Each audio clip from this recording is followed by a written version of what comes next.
Coroa da vida, abre lá, Tiago capítulo 1, versículo 12. A igreja vai ser recompensada e vai receber a coroa da vida, tá? É lógico que tem coroas aí que são específicas, tá? Por exemplo, um pastor, ele recebe uma coroa específica, tá? Um pastor, ele recebe uma coroa específica, tá bom? Abre a sua Bíblia aí. Tá que nós, como eu já falei, no sentido espiritual, não sabemos o que será esse galardão. A Bíblia chama de coroa, tá? Agora nesse texto aqui, Tiago 1,12, coroa da vida. Abre aí. Vai!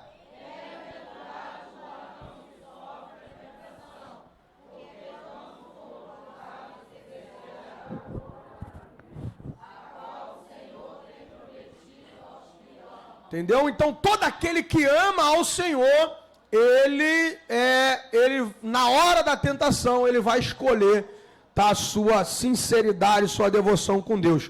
Coroa de justiça. 2 Timóteo, capítulo 4, versículo 7 e 8, diz assim: combati o bom combate, acabei a carreira, guardei a fé. Desde agora, a coroa da justiça me está guardada. Olha só o que ele está dizendo, ó. Ao qual o Senhor, justo juiz, me dará naquele dia, e não somente a mim, mas também a todos que amarem a sua. Então, na vinda do Senhor, ele vai recompensar a igreja, tá? Quantos amam a vinda do Senhor? Então, espera, tem guardado a coroa da justiça, tá bom? Coroa incorruptível. Todos os nomes já são declarativos, tá? Ele já está dizendo para que serve. Tá? A coroa da vida é algo que transmite vida, que te dá vida. Tá? E uma vida eterna nesse texto ali. Coroa da justiça, de justiça, é algo que transmite uma justiça, porque você foi justo, você permaneceu fiel. Então Deus, como Ele é o justo juiz, Ele também recompensa com justiça aqueles que são fiéis a Ele, tá? Coroa incorruptível, 1 Coríntios, capítulo 9, versículo 25. E todo aquele que luta, de tudo se abstém. Eles os fazem para alcançar uma coroa corruptível. Nós, porém,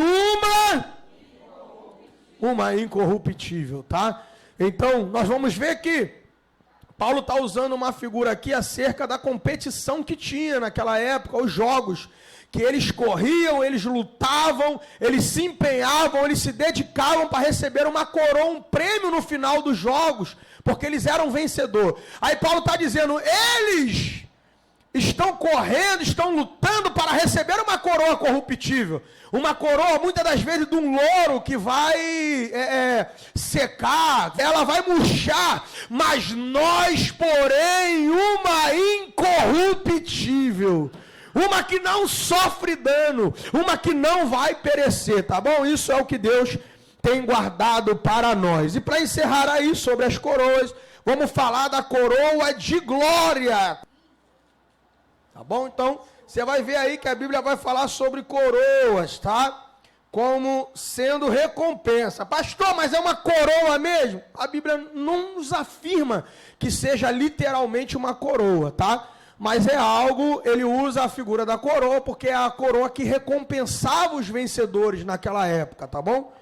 Então vamos lá, 1 Pedro 5, versículo 4, e quando aparecer o sumo pastor, alcançareis a incorruptível coroa de glória. Mas no versículo 1 e 2, ele está falando sobre aquele que apacenta o rebanho de Deus, tá? Então você vê aí no versículo 1 e 2, ele está falando para aquele que apacenta o rebanho, 1, 2 e 3, né? Para aquele que apacenta o rebanho de Deus. E não usa do rebanho como sendo dono do rebanho. Um pastor, ele não pode achar que ele é dono do rebanho. Ele tem que entender que quem é dono do rebanho é Jesus, o sumo pastor. Tá? Então essa é a responsabilidade. Aí quando um pastor entende isso, e ele pastoreia as ovelhas, entendendo que o dono é Jesus, faz com amor, faz com carinho, faz segundo a palavra, permanece fiel, ele receberá uma incorruptível coroa de glória.